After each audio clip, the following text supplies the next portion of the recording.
berapa derajat, dan Allah mengetahui apa yang kamu kerjakan. Pernah Abu Yusuf rahimahullah, murid Abu Hanifah, dipanggil oleh seorang khalifah di zamannya. Kemudian dia dikasih makan. Makanan ini kebetulan makanan yang cukup mahal. Saya subhanallah terlupa sekarang namanya. Tapi makanan ini ada campuran madu, kemudian za'faran, kacang, semua jenis-jenis kacang-kacangan. Dan ini yang makan cuma orang-orang kaya pada saat itu. Ibu sudah siapa? Subhanallah, saya lupa namanya. Baluj atau apa gitu dalam riwayat. Tapi oke lah, kita lupakan namanya saja. Saya takut khawatir salah. Tapi kisah ini sahih, benar gitu. Abu Yusuf pun duduk. Begitu dia dipanggil oleh khalifah lalu duduk, dia lihat makanan tersebut lalu dipersilakan makan. Tiba-tiba dia tertawa. Maka khalifah mengatakan, kenapa anda tertawa? Dia mengatakan, saya mengingat guru saya Abu Hanifah rahimahullah. Pada saat awal-awal saya menuntut ilmu, dia mengatakan, wahai Abu Yusuf, demi Allah kalau seandainya kau terus menuntut agama ini, terus, maka kau akan memakan makanan itu, ya.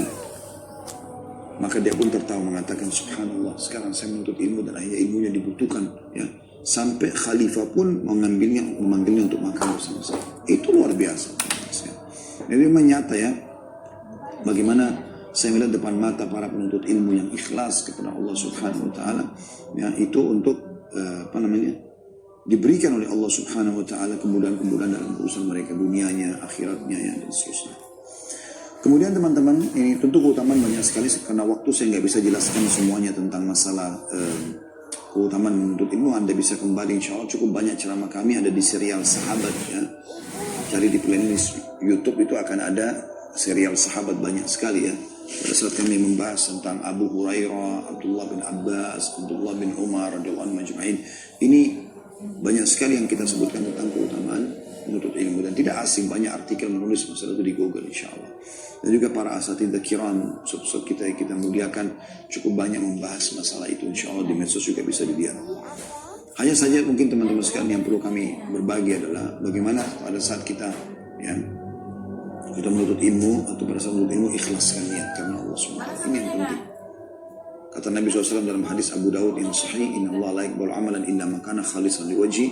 Allah tidak akan menerima amal kecuali yang ikhlas karenanya, ya. Jadi ini penting. Kemudian kiat yang kedua untuk istiqamah setelah menuntut ilmu, teman-teman sekalian, adalah ini tidak kalah penting, yaitu amalkan ilmu tadi. Nah ini banyak juga luput dari sebagian besar penuntut ilmu. Ya, saya bahasakan sebagian besar karena memang mereka begitu. Mereka menuntut ilmu, hadir di pengajian, ya, tapi mereka nggak amalin. Pertanyaan sederhana teman-teman, sudah berapa lama Anda dengar tentang sedekah? Apakah sudah tiap hari Anda sedekah? Sudah berapa lama Anda dengarkan tentang sholat malam? Apakah tiap hari Anda sudah istiqomah untuk sholat malam? Berapa kali Anda dengarkan tentang bakti dengan orang tua, zikir pagi petang, keutamaan baca Quran, hafal Quran, keutamaan haji dan umrah, keutamaan ini dan itu? Sudah berapa kali Anda dengarkan dalam majelis? Berapa kali Anda dengarkan wahai kaum laki-laki dari khutbah Jumat? Dan sudah berapa kali Anda amalkan? Ini kan luar biasa ini. Banyak di antara mereka tidak paham masalah itu. Jadi kiat yang kedua adalah mengamalkan ilmu itu. Itu penting. Kata para ulama, menuntut ilmu adalah penting, dan mengamalkannya lebih penting daripada menuntutnya. Maksudnya setelah itu harus diamalkan. Dan Anda kalau mengamalkan ini teman-teman sekalian, Anda sudah amalkan, maka akan ada efek daripada perbuatan tersebut. Seperti Anda sudah kursus mobil atau kursus bahasa, kan manfaatnya kan sangat kecil kalau Anda tidak mengamalkannya. Tapi kalau Anda praktikkan kan jadi berkah ilmu itu. Ada manfaatnya. Dan yang luar biasa lagi pada saat Anda amalkan, maka secara otomatis, ya, kalau Anda amalkan ini, Anda amalkan buat diri Anda, juga ajarkan kepada orang. Itu maksud dalam mengamalkannya. Seperti kata Nabi SAW, khairukum man ta'allama al-Qur'ana wa 'allamah. Orang yang paling baik antara kalian adalah orang yang mempelajari Al-Quran lalu mengajarkannya. Nah ini pengamalan di sini. Dia belajar Quran dan dia mengamalkannya, ya, dengan cara dia praktikin dan juga dia ajarkan kepada orang lain. Dan kalau kita ajarkan orang lain, ada pahala ekstra. Kata Nabi SAW dalam hadis riwayat Muslim, barang siapa menunjuk kepada satu kebaikan, maka dia akan mendapatkan pahala seperti orang yang mengerjakannya. Pernah ada seorang sahabat, ya, teman-teman sekalian, pada saat Nabi SAW mengatakan bersedekahlah, beginilah motivasi untuk sedekah. Pada saat Nabi SAW sebutkan itu untuk bersedekah, Terus saja Nabi SAW motivasi sampai akhirnya ada satu sahabat berdiri lagi di masjid nih. Mereka lagi asyik dengerin ceramah Nabi SAW. Ada satu sahabat berdiri, kemudian dia keluarkan isi kantongnya, langsung dia letakkan di hadapan Nabi SAW, mengatakan, ya Rasulullah, ini untuk Allah dan Rasul. Melihat perbuatan tersebut, maka yang lainnya pada berbondong-bondong juga ikut bersedekah. Lalu kata Nabi SAW, barang siapa yang menunjukkan kepada satu kebaikan, maka dia akan mendapatkan pahala orang yang mengikutinya. Ya, karena dia tadi memulai orang ini, maka yang lain ikut, dia dapat pahala. Itu kan luar biasa. Dan ini terjadi pada orang-orang yang mengajarkan ilmu agama itu. Karena orang tadinya tidak paham, jadi paham karena dia, kan gitu. Juga dalam hadis Ibnu Majah kata Nabi SAW, barang siapa yang mengajarkan satu ilmu, maka dia mendapatkan pahala dari orang-orang yang mengamalkannya, dengan tidak mengurangi sedikit pun pahala orang yang mengerjakan. Jadi kalau misalnya kita ajarkan sholat malam lah, lalu dia sholat malam, dia dapat pahala lengkap, dia tidak terzalimi. Tapi kita karena mengajarkan dapat pahala itu. Saya kadang-kadang terjun teman-teman, pada saat bertemu dengan beberapa orang ikhwah, dan sering kali begitu. Ustaz jazakallah khair, atas ilmunya saya berubah karena Ustaz. Saya sebenarnya terdiam ya pada saat itu, dan langsung menjadikan sebagai sebuah berita gembira, sangat menggembira dalam hati dan dalam diri saya.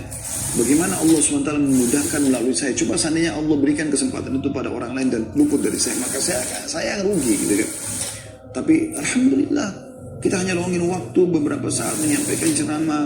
Kita tinggal menjaga bagaimana kita saleh dan kita ikhlas. Insya Allah kita jadi praktisi dan kita ikhlas, maka insya Allah akan berefek.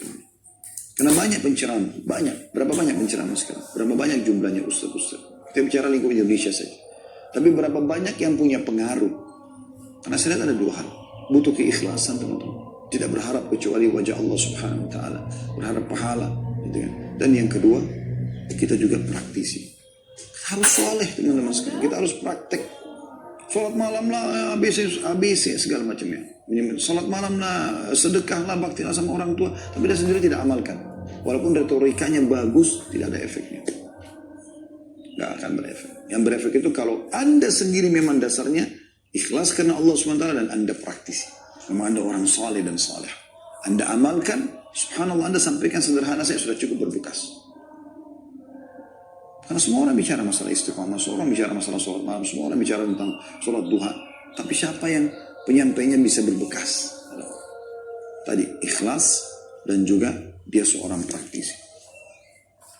Sebaliknya teman-teman sekalian, kalau Anda tidak mengamalkan ilmu itu, Anda lihat kemungkaran, Anda belajar, Anda tidak mengamalkan, maka itu bahaya. Kata Nabi SAW, Al-Quran itu bisa menjadi hujah untukmu atau terhadapmu. Maksudnya bisa menolongmu karena kau membacanya, menghafalnya, mengamalkannya, mempraktikkan. Dan juga bisa menjadi malah bahaya buat kamu karena kamu meninggalkannya. Belajar tapi gak pernah dipraktikin.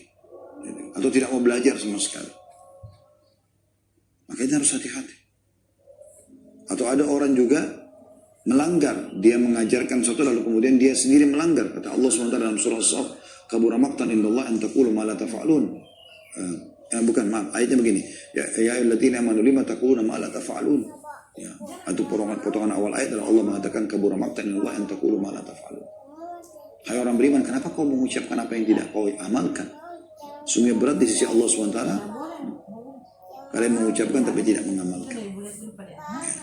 Yang ketiga teman-teman, kiatnya istiqamah. Ini tentu kalau mau dibahas per poin panjang. Kiat pertama menuntut ilmu syari, yang kedua mengamalkannya panjang sekali gitu. Tapi kita cukupkan dengan itu insya Allah. Yang penting pesannya sudah sampai ke teman-teman. Yang ketiga adalah, ini tidak kalah penting teman-teman sekalian. Pergaulan, komunitas. Ini luar biasa pengaruh, luar biasa. Ya, komunitas ini. Renungi hadis ini. Kata Nabi SAW dalam hadis Bukhari Muslim, Mathalul jalisi salihi wassu.